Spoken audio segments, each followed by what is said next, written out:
Howdy guys, my name's Tony Harrison. I'm the Gold Coast snake catcher, and for many years people have asked me what's the best way to treat snakebite. Obviously over the years I've heard of the old wives' tales, the tourniquet, the cutting and sucking and spitting out the venom, slaughtering a goat to use its liver to put on there to draw out the snake venom. There are many old wives' tales.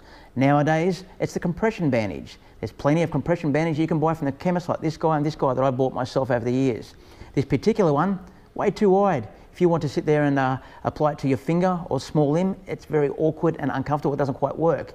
This one here is a bit easier, but you're going to need 7 of them if you want to do your leg. Guess what?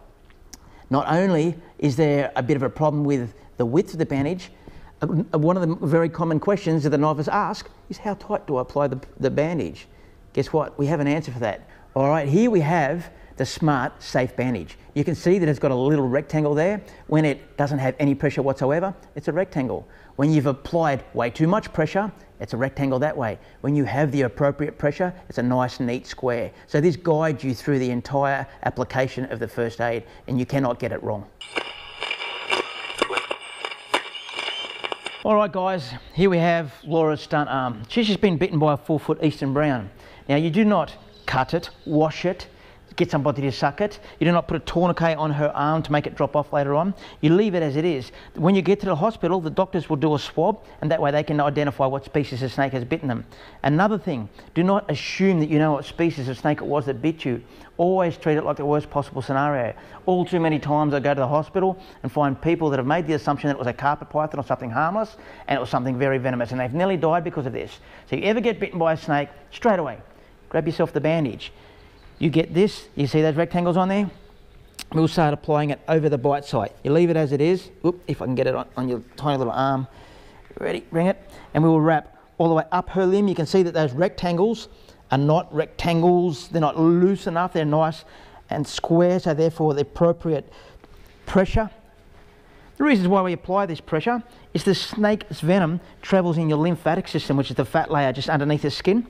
And by applying this pressure, it slows down the process of the snake's venom quite quickly. So if you roll your arm over there, Laura, we'll be able to see on the camera they've got nice squares. That's a bit too loose, that's too tight, but that there, the square, says there's the appropriate pressure. We'll come back around to that one, do it again. We go all the way up the limb doing the same thing. Now, if you jump around like a goose, that expedites the process of the venom. You jump in a car and try and drive yourself to hospital, you're going to have a head-on when you pass out and hurt some people, including yourself. Do not try and catch and kill the snake, because then you're going to end up in hospital with a few bites. The doctors can't identify the snake, so you just leave it as it is, apply the first aid. Don't get your mate to catch or kill the snake, because then he'll be laying in hospital next to you. Now we'll get Laura to stay as calm as she possibly can. We'll fold this up under there like that, and we'll call an ambulance. Whoops. We'll do a bit better job than that. We'll call an ambulance and we'll get somebody to drive her to hospital. Yeah, sure, she'll miss out on home and away tonight, but she'll be back at it tomorrow. The chances of dying are very slim, unless of course you've got some underlying medical condition, but this is the difference between life and death, mate. Okay, we can see the finished product here. Laura's arm has been, the first aid has been applied. Each rectangle is no longer a rectangle. That guy's a little bit skinny there, but the rest of them are nice squares, which means that the pressure is perfect. It's not cutting off her blood supply. It's not letting the venom run freely through her lymphatic system. We can now call an ambulance or get somebody to drive us to hospital. This is the difference between life and death. Okay, it doesn't matter whether you're an active person and spend your life outside or indoors, whether you're a nana, whether you're a child, whether you're dad or whether you're mum. This is the difference between life and death. This is what I recommend for my family. This is what I use in my business every day. They are cheap, they are easy, and they are awesome to use. They're a must-have.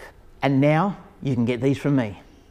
The good thing about these bandages, besides the fact they're a lifesaver, their price is extremely reasonable. We can get these to you singularly for 20 bucks each, or if you buy 3 at a time, 3 for 50. Anything over 100 bucks, it'll be free shipping. So every member of the family should have these, whether it be in the kiddies' room, whether it be in your kitchen, in your garden shed, your glove box of your car, or in your snake room like us guys. Regardless of what you do, these guys should be around in every medical kit. Take it easy.